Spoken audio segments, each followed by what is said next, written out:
Monitor Samsung, který dnes testujeme, obsahuje TN panel a v případě přímého pohledu jsou pozorovací úhly dobré, barvy nezkreslené. Pojďme se však přesunout do krajních poloh, ve kterých se již technologie TN dostává do úzkých. Problémy jsou patrné zejména při horním pozorovacím úhlu, kde obraz výrazně zbělá a dojde také slití jednotlivých barevných odstínů.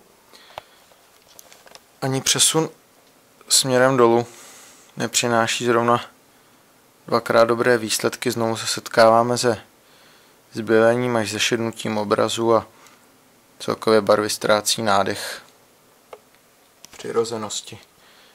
Boční pozorovací úhly už jsou na tom o něco lépe, i když i zde je patrné, že obraz je degradovaný. Pojďme se ještě podívat na druhou stranu.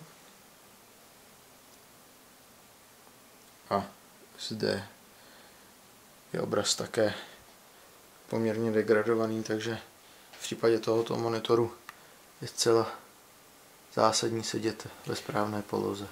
Pozorovací úhly TN panelu jsou poměrně špatné, jak jsme si již ukázali v předchozím videu, avšak Samsung tento boj nezvládá a do většiny svých monitorů integruje některé technologie, kterými se snaží vylepšit podání obrazu.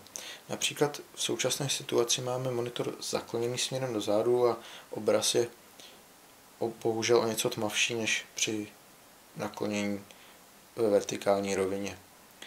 V menu monitoru si však můžeme vyvolat funkci Samsung Magic Angle a aktivovat si režim naklonění dozadu.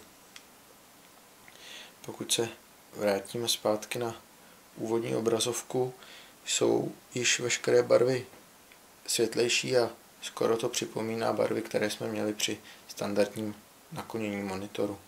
Takže tato funkce se jednoznačně osvědčila. V případě vertikálních pozorovacích úhlů na tom TN technologie není zrovna nejlépe a proto připravil Samsung řešení i pro tuto situaci. Tedy například, když budete stát nad monitorem. V menu v položce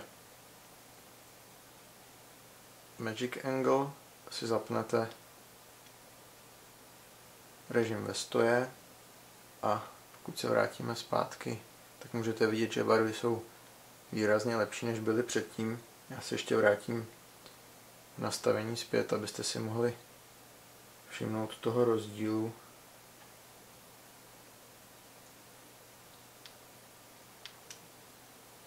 Technologii vypnu, vrátím se zpět a můžete si všimnout, že obraz je výrazně vybledlejší.